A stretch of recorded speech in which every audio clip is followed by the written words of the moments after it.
Welcome everyone. We're just going to give it a few minutes for people to get into the webinar room, but we're very happy to have people joining us for our Trade Policy Research Forum webinar this morning on supply chain due diligence and trade policy risk. So we'll be starting off in a couple of minutes. People are coming in, exciting. It's a really great topic, really great speakers today. So maybe while we've got people coming in, I can just quickly say a couple of words about the Trade Policy Research Forum, and then we can get started with the webinar proper. So my colleague Hannah Norberg, who's also on camera, and I started this in late 2020. We've been aiming to do one trade policy research webinar per month, along with some occasional activities. We've got a booklet for practitioners on gravity modeling. We did some career seminars last year. And so what we're trying to do, as you can perhaps get from our logo, it looks a bit like a bridge. And so we're trying to build a number of bridges within the trade policy community. One is between research and practice. And I think today is a great example of a webinar that's more on the practice side. So we've got two people with immense practical experience, but also policy chops to talk to us about this particular issue. We're also trying to build bridges geographically. So we're an exclusively online forum. And so we have a reach that takes us from North America, Europe, right through Asia into Africa. And so we're very happy to have people attending from all around the world. If you'd like to know more about what we offer and keep in touch with our events, please do sign up for our mailing list. It's at tprforum.org. We have a LinkedIn group. Please feel free to join the LinkedIn group. And if you have any issues finding us, please reach out to Hannah or myself, and we'll be happy to connect you. And I think, Hannah, you have some news about where the forum is going at the moment as well. I do. I'm super excited about this. So, and we actually have some of them in our attendees already. So I'm Hannah Norberg, and I'm the proud co-founder here with Ben. And as we're starting the new year, we started to think about how we can take the forum to the next level. And I am so proud and excited to tell you today that we have put together an advisory board of willing and able and really awesome people. And we just put them up on the website. So if you head on over to the tprforum.org and you check under About, you will see a new spot there, which is our advisors. And so that is Anders Arnleif, who is at the Swedish National Board of Trade. It's Barbara Kochwar at the Visa Empowerment Institute. It's Bob Koopman at the WTO. It is Gloria Pasadilla, who's in Singapore, an awesome consultant there. Mia Michik, legendary Mia Michik, obviously. Leila Baghdadi, who has been with us on previous seminars. So Leila is a professor in Tunis. And then Michael Fantino, he's actually on the call now. Michael Fantino, woo, give it up for our brand new advisory board. And there'll be more news coming out about that. Great. Well, so there's a lot going on at the forum, and of course we've got a lot going on this morning. So I think let's jump into the webinar, and we can make a start. So it's my pleasure to welcome our two speakers, Stephen Adams and Maura Décosterd. I'll just say a couple of words to introduce them, and then hand the floor back to Hannah. So Stephen Adams is going to be our main presenter for the session. He's a Senior Director at Global Counsel and also an Honorary Senior Research Associate at University College London. He's a consultant specialising in trade policy and European political and regulatory affairs. So he's got immense experience, like I said, for coming at it with a knowledge of the policy environment, but looking at it in a very practical, sort of hands-on sense. So we're really looking forward to having his take on trade policy risk in supply chains, which is obviously a huge issue for us all at the moment.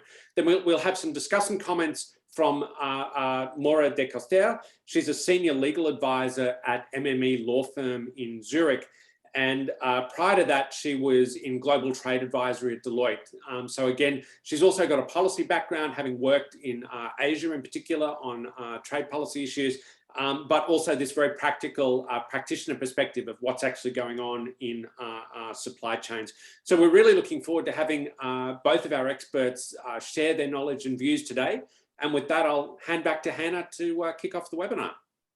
Well, thank you so very much, Ben. I'm super psyched to be here. So as always, Ben and I, we run the forum and we bring you some awesome speakers, but the forum will be no better than the questions asked from the people in the forum. So please do not hesitate to jump into the conversation. Fastest way we've found to get as many people into the conversation as possible is to use the Q&A or the comments section up in the corner there. So without further ado, I'm going to give the floor right on over to Stephen. Great. Well, Hannah, thank you very much. Ben, thank you very much. Good morning to those of you who are joining in the US. Good afternoon to those of you who, like me, somewhere in Europe or wherever you are in the world. It's a pleasure to be here.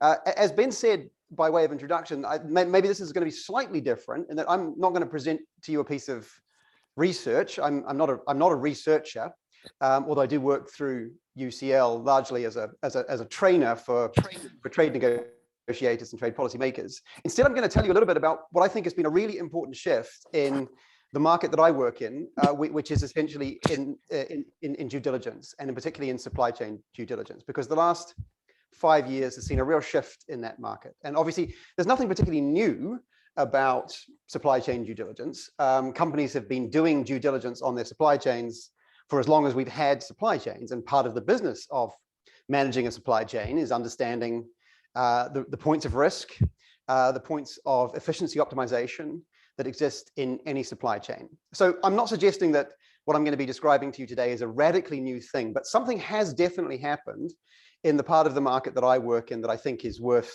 reflecting on a little bit, in part, or rather not least, because a lot of the kind of questions that I have to try and answer, or myself and consultants like me have to try and answer in our work, are complex questions about trade policy future, essentially about not what's happened to this point or how we measure what's happening today in trade policy terms, or the underlying flows that trade policy sits above and creates the parameters for, but what's going to happen tomorrow. Because my job is essentially about the trade policy future. And I'm going to tell you just a little bit about how the market for those kinds of judgments has evolved in the last 5 years, and how we go about doing it, at least at the company that I work for. And I think that, I mean, the thing that you really need to understand is that 2016 was a real inflection point for how one particular community of individuals thought about supply chain risk. And that community of individuals is the private equity community. So by that, I mean, essentially non-public investment in companies. And 2016 was a real wake-up call for that community of investors, because the combination of the Trump administration's trade policy choices and the UK's exit from the EU brought home to this group of individuals and risk managers in a very, very concrete way the scope for de-integration in global supply chains, and the extent to which there was an element of risk that they were not pricing into the way they thought about the future of supply chains, the supply chains that they were buying when they buy the assets that depend on those supply chains.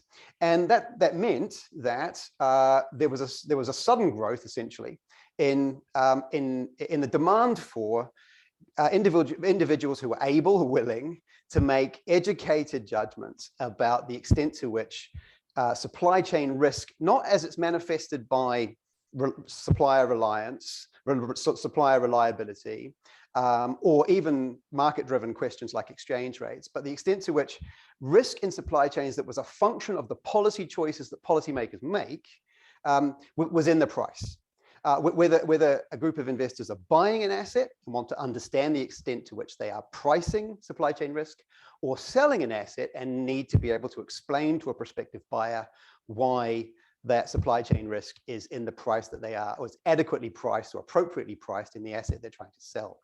And this has forced a big change in the work that we do since 2016, because this has increasingly just become a standard way that investors think about acquiring, private equity investors think about acquiring assets that potentially involve supply chain risk. And if anything, the momentum that was created by the 4 years of the Trump administration and the 5 years of negotiating exactly what the UK's de-integration from the European single market would look like has then been sustained by what in many respects is shaping up into an even bigger debate about the nature of decoupling between the North Atlantic world and China, or however you want to define it, China and the global economy around it. And what that's meant is that increasingly in the world that I work in, when deal teams are looking at assets that are exposed to supply chain risk, whether they're importing inputs or relying on distribution networks that cross borders, they are incorporating an element of formal due diligence on trade policy risk into the kind of existing toolkit of due diligence. And the existing toolkit of due diligence for private equity is some mix of financial and commercial due diligence. That increasingly over the last few years have been complemented by an element of formal ESG due diligence, particularly around environmental obligations, although that's expanded, I think, recently into a greater focus on the S and the G. And increasingly, formally, supply chain trade policy risk due diligence has become sort of part of that. And what that means essentially is that deal teams are looking for informed judgments on trade policy risk that they can then incorporate in the advice that they take to investment committees. And what that essentially means is that we're being asked to break down the supply chain cost stack into two basic categories. And of course, the one that you generally think about when you think about a supply chain is the other market costs. So the costs that are set by the market, input costs, a whole range of other costs that essentially are broadly a function of supply and demand, the sorts of things that are involved in routine commercial due diligence on any asset. But the kind of costs that I'm interested in my work, or my teams are interested in, are what we might call policy costs. So these are costs that are not ultimately generated by the market, they're generated by public policymakers. They're put there because public policymakers want them to be there. And obviously sometimes, of course, these two kinds of prices can be related. The policy cost can be a multiplier of the market cost, as with, say, an ad valorem tariff. But generally speaking, what you can do is within the supply chain kind of cost stack, identify kinds of costs that are only there because the public policymaker wants them to be there. And they're not driven by market dynamics. They will often be set in statute or in some other form of legislation. So they don't move as a function of market forces or supply and demand. They're set by public policymakers. And of course, it won't surprise you. I'm talking about are going to be tariffs, whether they're MFN or preferential tariffs. They're going to be CVDs or other forms of anti-dumping or anti-subsidy duty, countervailing duties of some kind. They're going to be NTBs, where these are manifested in statute and can be identified and disintegrated from the overall cost structure in some clear way. They're going to be customs costs, where these are set as a function of public policy. And they're going to be, and this is an increasingly important category in some ways, reporting costs. So the sorts of audit or reporting costs that might attach to particular kinds of supply chain structures, whether that's things like the new German supply chain law, or the EU's proposed supply chain due diligence obligations on things like deforestation, right? And these, of course, already exist in things like the EU timber regulation or the Lacey Act in the United States. So the first part of the work that I do involves trying to identify and disaggregate these kinds of costs that are, like I say, not set by the market, but fundamentally they're there because public policymakers want them to be there. And our job then becomes the job of essentially trying to work out how stable those costs, or firstly, the extent to which they're already in the current price for an asset, and the extent to which they're going to be stable over time if they're already there, and the risk of both on the upside and the downside, new additional policy costs emerging in the future. And generally speaking, an investor will want you to look out 5 years into the future, which is the normal kind of holding time for private equity in terms of an asset, and basically make a judgment about the stability of policy costs. And just to make that a bit more concrete, so if we imagine that we're looking, again, it's a hypothetical example, but it's a very credible one. If we were looking at, say, a bicycle maker located in the EU, most EU bicycle makers, of course, have global supply chains, certainly for the frames and the casings and the gear shift mechanisms on their bikes, and they will usually be Southeast Asian in their origin. So let's imagine an asset like a bicycle maker. It's based in the EU. It's bringing in inputs from markets like Taiwan, China, Philippines. Essentially, the job of the due diligence specialist in this case is going to be to look at the costs that are already in the policy costs that are already in the price. So in this case, it's going to involve differentiating between who's paying an MFN and a GSP tariff, but then making essentially a series of judgments around each of those costs. So if you're bringing in goods from Taiwan, at the moment, of course, in the EU, you're paying, and you will pay for the foreseeable future, an MFN rate, but you're possibly also benefiting from an end-use exception around bicycle parts. And in this case, you need to know whether the asset's doing that. And if it's doing that, then you need to know, or you need to be able to make an educated judgment about how stable that end-use exception is likely to be into the future. You're going to need to think about whether there's any prospect of that MFN tariff being replaced by a preferential tariff. And of course, if you're operating in both China and Taiwan, one of the big emerging questions for any EU manufacturer is the extent to which the choice of, or the decision to use both of those production locations exposes them to potential, particularly Chinese retaliatory risk against their Taiwanese presence. In the China case, of course, in this case, your main thing you're going to be thinking about is CVDs, because of course bicycles and bike parts in the EU have been subject to anti-dumping duties for the last 25 years or more. So you need to make an educated judgment about the likely stability of that cost, which is already in the price. So you're paying an MFN plus CVD in the EU case in this example. And there's also anti-circumvention measures in place, which can affect trade through through states like Thailand and Vietnam. So you're going to have to make a series of judgments essentially about whether that price is stable, whether it's likely, whether anti-dumping measures on Chinese bicycles are likely to go anywhere in the next 5 years, whether an expiry review could see them eliminated or raised. There's a whole series of judgments that you need to make. And of course, the other big question around any kind of Chinese supply at the moment has to do with the evolving nature of supply chain diligence obligations in China, and particularly for secondary suppliers in China. And most investors will want to know the extent to which they are taking a calculated risk or exposing themselves to additional governance or audit obligations by having both primary and secondary suppliers in China. And this is a really complicated issue because the nature of the secondary supply chain sort of structure in China is extremely complex and very difficult to map from the outside. And then finally, in this example, so if you're looking at the Philippines, of course, trades with the EU on the basis of GSP+, so it has a unilateral preference framework in place.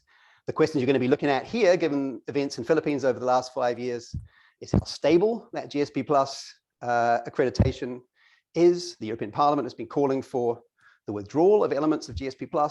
So you're going to need to make a judgment about the extent to which the European Parliament actually speaks for the wider European policymaking kind of sort of structures in this case. If GSP+ goes away, you're going to need to make some judgments about the extent to which an asset like this might be able to rely on, well, for example, end-use exceptions.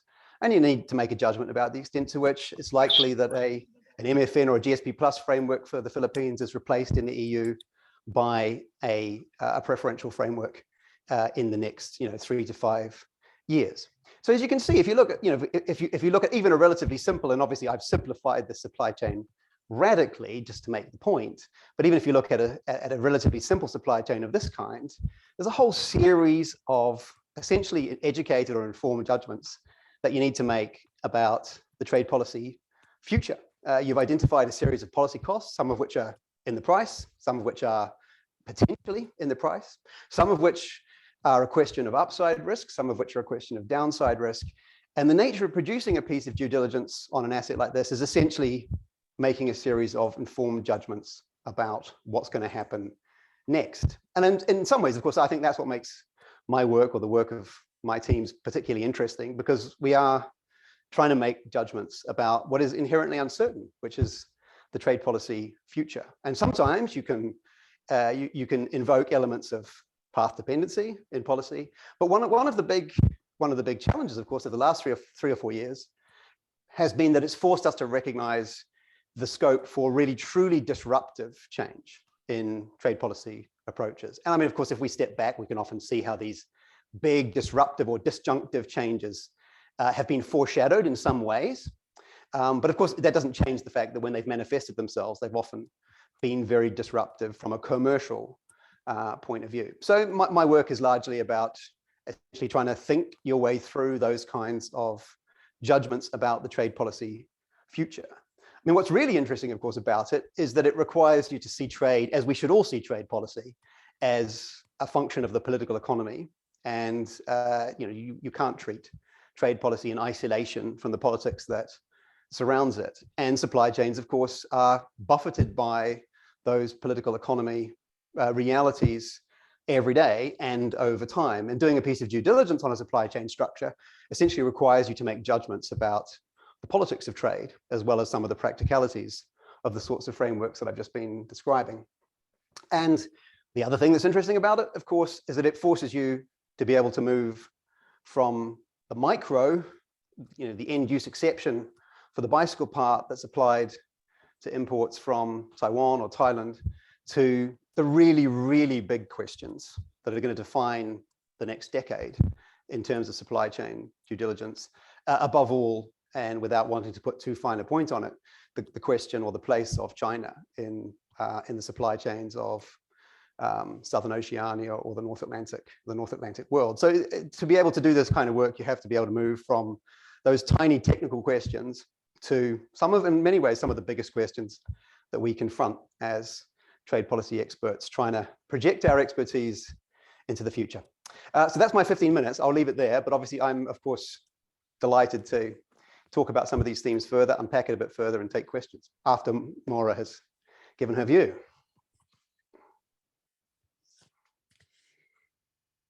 That is amazingly insightful and so so many questions. It's so cool to see how trade policy decisions are actually handled in everyday work. Thank you so much, Stephen, for sharing this. Maura, you're up. Thank you, Hannah. Thank you very much, Stephen. It's really fascinating to hear what your day-to-day is like, Stephen. And I have to say that it goes well beyond some of the questions that our clients ask themselves. So good for your clients and the investment decisions they're making. I would like to share with you a bit of a firm view on trade policy risk and supply chains.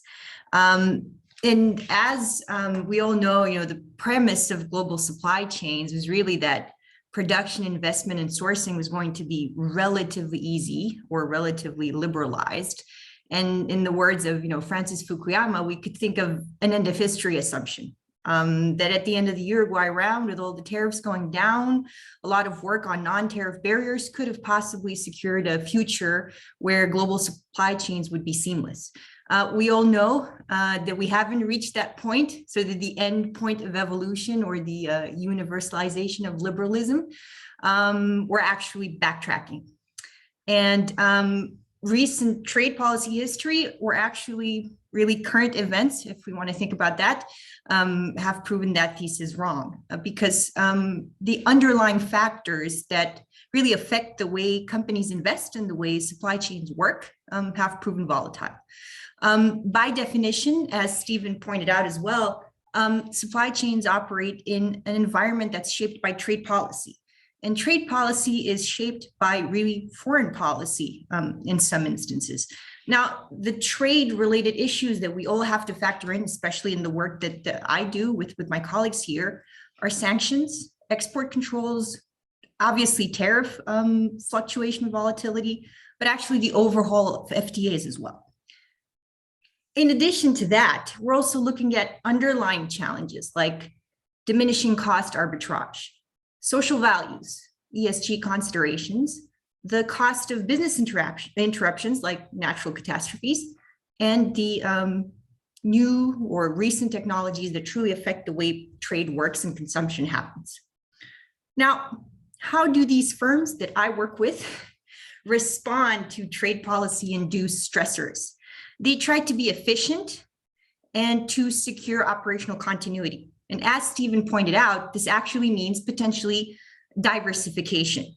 But diversification of suppliers is costly, risky, and may actually lead to counterproductive outcomes. So what these companies do is basically quite simple. They assess the exposure to trade policy changes, but they do that in a sort of a holistic way. They look at the upstream, the manufacturing, and the downstream. And by that, what do we really mean? Upstream is really the entire universe of suppliers. So the suppliers of suppliers and their own suppliers, manufacturing, that's quite simple, and downstream in terms of distribution and logistic risks. They evaluate the implications of these changes by performing simple due diligence, really commercially, as Stephen put it. They also look at pricing and availability of raw materials and intermediary materials. And they consider whether diversification is really possible or on the table for their investors and their boards. And they develop a playbook of responsive and proactive actions. Now, the type of businesses I work with really don't have the lobbying power, or really, even if they did, I don't think that they could have reached, the Trump administration to say, please stop the tariff war, but they try. So there is some aggregated effort to actually change trade policy. What do these firms want to have out of the world as we know it? They would like to have access to reliable, accurate, time-sensitive, but also vetted trade data. And that has proven very difficult. And some of our colleagues actually that are not on the call today, but most of you probably know the St. Gallen Global Trade Alert. These individuals provide excellent services, but they're not, the only way to get to trade data. Of course, you can go to government websites and try to dig every possible change in tariffs and every other non-tariff measure, but it's costly and it's not always time efficient. So firms really do struggle with access to information. They also struggle with devising the right way to automation. They want to eliminate the human factor and to understand whether they can make these restructuring decisions digitally or without human intervention. So there's a lot of interest and a lot of resources that go into that. And finally, a lot of the companies that I work for are very concerned with legalese. They're aware that there are risks. They're aware that, for example, the US is imposing primary, secondary, tertiary sanctions, and that they might have an effect on their supply chains, but they don't exactly understand how. So there's this looming concern that they may be sort of inadvertently violating US laws that apply extraterritorially. And this is where I leave it. And I thank you for your attention. And I would be very happy to have a conversation and see what questions were raised. Thank you very much. Well, here's a huge advantage of having non-academics on the call, Ben. They can actually tell time. Absolutely. No, their watches are working very well. I like this. I know, right? So this might be our new thing now. Excellent presentations, both. I have so many questions, but I have had the advantage of spending some time with you already, so I'm going to leave it to Ben first. Yeah, thanks. I mean, as Hannah said, I mean, those were two really great presentations. And I think, from my perspective as an economist doing policy work, it's really great to kind of hear the other side of the equation, to get some sense of how this plays out in the private sector and in the world of practice. What I'd like to do is try and cycle in a couple of the questions that have come up in the chat box while we've been talking. So, Stephen, maybe I can direct the first one to you. So someone sort of asked, where do we draw the line when we're talking about trade policy risks? Because, if you think of it from a policy angle, the scope of trade policy has been expanding constantly over time. So, it used to be just tariffs, then there's non-tariff measures. When we think about it now, we think about things like carbon border adjustment mechanisms, climate change related policies, all these sorts of things that can potentially have an impact on trade. So, from a practical perspective, when you're trying to price the risks associated with all of these sorts of things, how do you draw the line as to, what's a trade policy risk, what's a market risk, and what's simply, outside scope? Well, I mean, that's a very good question. And of course, as one of the questions in the chat implies, it's not always easy to distinguish between the two things.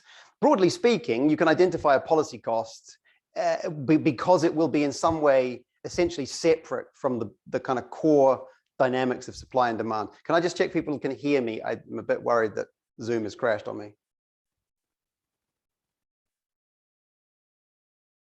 We hear you fine, Stephen. But now he. I think his Zoom may now have crashed. No. Oh, no. Whoops. Oh, you're back. You're back, Yeah, Stephen. I'll try turning off my video, see if that helps, okay? Okay.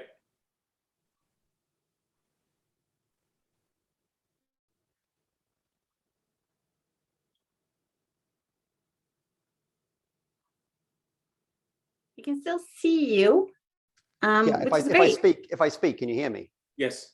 Yeah. Okay. Maybe you So, could just speak a little your slower basic point, Ben, because, is that the nature of these costs, of course, has been evolving, and that is, of course, true. And in some ways, the nature of them are becoming more complex. The proliferation of FTAs means that you spend a lot more time now thinking about origin requirements as a potential parameter for supply chain design. I mean, I think Maura was slightly kind of hinting at this before, but we often think about diversification as something that it's relatively easy for firms to engage in. But in fact, supply chain diversification is expensive. And the more that firms are reliant on preferential trading channels, the harder it can become, in fact, to move suppliers quickly, if that means diversification across rather than within suppliers in a single market. So, the last 20 years has completely changed the role of origin in the calculation of policy costs for supply chain designers.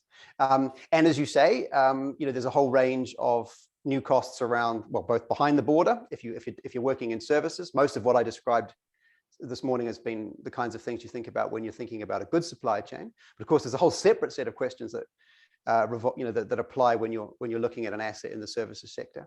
And I think in some ways the big change in the last couple of years, although the seeds of it was there in things like the EU timber regulation, are due diligence requirements and reporting requirements around things like deforestation, the legality of deforestation, and increasingly, of course, around human rights and slave labor. And this is, in some ways, I suspect that things like the model provided by the German supply chain law 2 years ago are going to be a really big new reality for supply chain managers in the next few years. So there's no question that the nature of policy costs is evolving all the time. That's one of the things that makes this work interesting.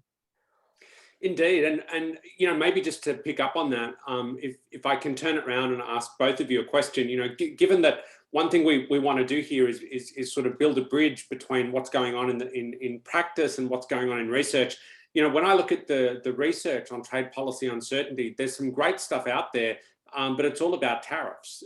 It doesn't get into the huge lists that you guys have given of all these other areas of trade policy that can create costs for firms. So if you could give a message to researchers, knowing that we have some researchers on the webinar today, what would you say in terms of the priorities for better understanding the types of government action that create costs associated with uncertainty, and then the flip side of kind of how can governments try and mitigate that?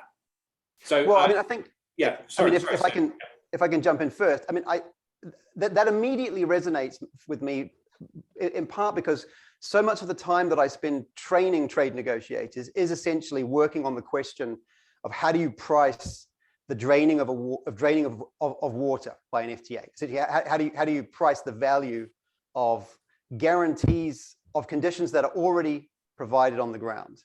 And I think one of the big challenges, particularly for services FTA negotiators, is the question of essentially how do you price certainty, the kind of certainty that's provided by new bindings in an FTA. And of course, that kind of certainty outside of the goods chapter of an FTA is essentially what we do most of the time now in FTAs. And I think one of the problems that trade policymakers have and FTA negotiators have is the real problem of being able to price greater certainty, both so that they can defend the concessions they're making at home and how they can work out how to make essentially trade-offs across the single undertaking. And I think that anything that researchers could do in helping them think about the value of draining water in a services, via a services schedule commitment, or draining water in terms of regulatory policy commitments that bring the kind of bound baseline of a trading partner a bit closer to their applied frontier. That would help trade policymakers a lot think about how the value of all of those parts of an FTA that aren't cutting tariffs. And in my experience, that's been a real headache for, well, say UK policymakers, sort of now it's sort of setting out a new strategy for UK trade policy. Thanks, Maura. Maybe I can turn to you to get your thoughts as well. No, I absolutely agree. And if I could just put a message out there, it's not just about tariffs. And this is what clients from the chemical industry, the pharmaceutical industry, so these people that actually rely on raw materials and physical goods crossing borders, their issues, probably even with the end of the Trump administration, are not solely or entirely related to tariffs. They go far beyond that. And again, in the direction of sanctions, export controls, and all of these things that are absolutely necessary to further foreign policy, but they're not entirely practical for supply chain managers. So there is, I think, a disconnect between this population of individuals trying to make trade happen in the real world and the population of policymakers that are pursuing absolutely defensible idealistic goals of peace and transparency and really, international development, if you want to put it like that. So yes, can these two worlds be bridged? I'm not entirely convinced. There's space for a dialogue, but there are some things that are non-negotiable. And we are witnessing this today. As I mentioned, again, we're closely monitoring the introduction of measures by the EU, by the US, by Australia, Japan, and so on and so forth. And this I saw a question in the Q&A panel that will probably be raised soon, but how can companies or how can countries understand what the knock-on effects of the conflict in the Ukraine are going to be? This is a huge open question. We don't know, but we have people calling and writing and asking, how can you assess this? How can you predict? And this is also something I wanted to ask Stephen. He's talking about a long-term, maybe 5 years sort of prediction range. How do you calibrate that? And how much guesswork goes into that? And how much really weighing of risks do you do? Thank you. Stephen, do you want to come back on Maura's question? Yeah, well, I mean, the simple answer, of course, is that it's not easy. I mean, we refuse to do probabilistic judgments, although, of course, a lot of our clients expect us to put percentages on outcomes. But one of the reasons we refuse to do that is partly, I think, because of what Maura is actually saying there, which is that part of what makes this complex, of course, is that when you do scenario planning for the trade policy future, you're acutely aware that there are generally kind of no clear lines between different scenarios. In fact, what the future looks like in trade policy terms tends to be more a series of dials, all of which can be set in different ways in different potential futures. And there's an illusion, I think, that you can create kind of clearly defined scenarios for the trade policy future. Instead, what you generally have to do with clients, well, firstly, you have to get them comfortable with the idea that there are no completely reliable predictions of the future. You are dealing with degrees of uncertainty almost all of the time. And essentially, you have to explain to them what constitutes the best educated guess and the range of outcomes that could fall within that spectrum. And then at the end of the day, it's down to them essentially to make the final judgment about where their risk appetite is. But there's an unavoidable element of uncertainty in the work that we do. I mean, not least because exactly as you just said, Maura, I mean, the Ukraine example is just another demonstration of how quickly the risk landscape can change. And of course, I think we're all acutely aware that the events in the Ukraine won't play out in isolation. They have implications, for Chinese policy on Taiwan, probably, if you want to think them through, over a kind of a 5-year period. So we don't make any bones to, the investors that we work for about the level of uncertainty, even after we've applied our best judgments about the future. But of course you can, nevertheless, there are some areas in which you can be relatively certain. I think the chance, for example, of the EU relaxing its anti-dumping duties on Chinese bicycles in the next 5 years is 0. And I would take that one to the bank. So there are some areas where you can be relatively confident. Others where you have to be just open about the inherent uncertainty. I think that's all really helpful. I'm taking so much away from that. Hannah, I know you've got questions as well. Do you want to jump in? Well, first of all, I'm gonna read out Michael's question because Michael Ferrantino is on our advisory board, so he gets special treatment. What are your clients asking you about export controls on high technology products? And I'm assuming, well, either one of you can answer that question. No, I think our clients are very aware of what they are producing. They're very aware of how these goods are supposed to either go into space or do this or that. But they don't know exactly what regimes apply to these goods. So what they're asking us is, how do you legally describe this good? And what exactly applies to this good? And how can we be compliant? So it's all in good faith. But it does take a level of transcribing between technical data, legal language, and really the day-to-day of export controls, which is especially for the US, a very complicated line of business. Awesome. Yeah, so first of all, I'm super excited about these conversations and about the things that I'm learning. And I'm so happy to hear that Stephen is doing what we love to do, Ben, which is bridging the gap. So he's not only working with this in practice every day, but he's actually also training the negotiators, which gives me so much hope that this input is passed on. And it also makes me, want to ask, how do I get in there? How can I get into your information spread? Because that's what I would like to really know. I have a sort of I think, cheeky question, and it's not specific for just in general.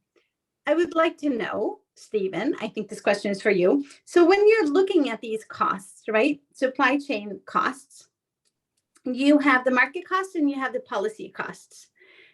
How, in general, generally speaking, is it like 10-to-1? Is it 50-50? Is it, of course, that differs across products. I understand. It totally depends. It totally depends. Yeah. And actually, there's an interesting question in the chat that I should maybe just spend 30 seconds on, which is, of course, absolutely, the policy cost is in the price paid by the importer or the customer most of the time. And the challenge is essentially just working out where, in what I call the supply chain cost stack, essentially where is the policy cost and what is essentially being dictated by underlying supply and demand. So if you think about the end cost of an imported good to the importer, there is a market cost, which is the underlying cost of producing the good before any import tariff is applied. The import tariff is then a multiplier, generally speaking. I mean, if it's an ad valorem tariff, is a multiplier of the value of the good, when it's put on the boat. So but of course, the market price can move over time. The ad valorem tariff, generally speaking, is set, at least on a kind of generally on a sort of annualized basis. So you can disaggregate, between, or rather you can differentiate between essentially the costs that are there or the cost dynamics that are there because the policymaker wants them to be there, and costs that are set in a much more sort of general sense by the market. And now, Hannah, I've completely forgotten what your question was. No, that was part of my question, because I was asking how. Well, what I'm asking is what we're doing important? Is the trade policy cost important? Is it big? Well, of course it can be. It can be. I mean, if you're, it can vary radically. I mean, obviously, if you're dealing with the United States, yes, where you don't have a lesser duty rule, and the trade defense regime is often designed to essentially act as a, is essentially designed to block off the import of particular goods, the policy cost can be absolutely decisive. I mean, if you're dealing with a tariff that's set at 120%, and you are operating on a kind of 5% commercial margin, then clearly the policy cost can end up being absolutely decisive for a supply chain choice. If you're dealing with nuisance tariffs, then the picture looks very different. Some of the policy costs, of course, can also be on the upside, to the extent that if the policy cost is essentially the application of an MFN of a preferential as opposed to an MFN tariff, then the policy cost is, of course, essentially cost compressive, at least when you compare it with alternative suppliers in non-preferential jurisdictions, depending on the underlying costs there. So the judgment varies, of course, radically across the kind of problem you're looking at. Sometimes you can point to the public policymaker and say this person is genuinely helping. I mean, metaphorically. Sometimes you're forced to point to the public policymaker and say, well, frankly, this person doesn't want you importing from this jurisdiction. Let's be honest. That's why they're trying to cost you out of that particular market. Yeah. Yeah, really fascinating. Ben, do you want to put together some questions? Yeah, let me pitch one more in. I wanted to pick up on something that Maura said, and that this is really going to both of you, but probably Stephen first. So if we take this from kind of the commercial realm to the policy realm, and just imagine that you've got a policymaker who wants to do the right thing, right? And so they're taking the vision that Maura was mentioning, that many of us had in kind of the 1990s and early 2000s, of these globalized supply chains where we can move goods and services and people relatively easily, all this kind of thing. So say they want to keep these kind of disruption costs to a minimum. What are the tools that they have at their disposal to try and do that? So that's kind of the general question. And then the specific question is, how effective is something like transparency? So one of the things that Maura highlighted was, firms being able to go and, get publicly available information on what trade policies are. It sounds like a very basic thing, but of course, in many countries, you can't do that. And, I'm conscious that that both speakers have made reference to my own country, the United States, as it's one that we think of as towards the more transparent end. But in this context, actually, it seems like there's a ton of uncertainty about the way in which different types of trade policy are implemented. So how much is additional transparency something that we should be pushing in a kind of policy framework to try and sell people on? So Stephen, maybe if I could direct it to you first. Oh, well, I mean, there's two great and really huge questions in there, Ben. I mean, I think the first problem is, I think it's very difficult to talk about trade policy choices in terms of right and wrong. I mean, I think it's true that over the last 30 years, to the extent that sort of elite trade policy makers had a sort of heuristic, it tended to be compressed policy costs, right? I mean, that was the idea was essentially, if you can drive down the policy costs, you'll give the market freer play in terms of selecting between efficient and non-efficient supply chain choices. The problem is, I think, once we put that problem in a political economy framework, we understand straight away that that's just one rationale for how trade should work, and there are other ones, and we may disagree with them. But I mean, I think nobody can contest the reality that trade policy outcomes can be driven by the counter arguments for global efficiency as much as by the arguments for efficiency. And part of what makes trade policy interesting at the moment is that the tension between those sets of arguments has probably never been, well, so it's certainly not greater, it hasn't been greater, say in our professional lifetimes. I mean, in terms of the second part of your kind of question was about the extent to which transparency can help. I mean, it certainly can. Certainly it helps in, in my work, the ability to be able to actually understand the trade policy choices that a jurisdiction's making. At a very basic level, transparency can be key to that. And obviously, if you're thinking about NTBs in services, then transparency, both in the authorization process and in the legislative process, and this is a broader point, I suppose, about TBT and SPS, is clearly very valuable. I mean, I guess the only observation I would make is that I would be a bit reluctant to assume a very hugely strong sort of correlation between transparency and certainty. Those two things are not necessarily the same. And as you say, in the US, a relatively publicly transparent system for making trade policy doesn't mean that that uncertainty can't find its way into the system. And it clearly can. That makes a ton of sense. Maura, let me flip it to you. Do you want to come in on that as well? Just briefly, what are the tools to make trade and supply chains seamless for companies? I think in reality, we need to understand that these people that are working with companies or trying to ensure compliance are not all lawyers. So we couple that with the complexity of the issues that lawmakers are trying to address. And we have to understand that perhaps there should be an effort to simplify the law or to explain how the law overlaps. Say, you know, we're looking at ITAR, EER, CCL, BIS. I can list 100 acronyms of what is relevant export control regulation in the US. And unless you're a brilliant, genius US lawyer, you will have a hard time, or at least a lengthy amount of time until you realize what your obligations are. And therefore compliance is costly from that perspective. So some effort to make it clear, publish guidance. I mean, the OFAC does. So the OFAC really tries to make it easier for companies to comply. So following that trend, I would really think that that's welcome for the trading community.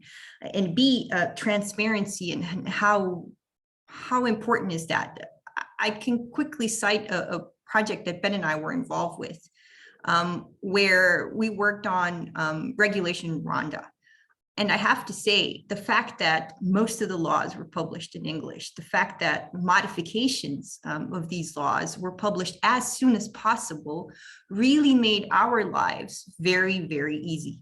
And of course, interaction with the people on the ground were also, interactions were fantastic. So those people that need tariff data, they can't have it yesterday.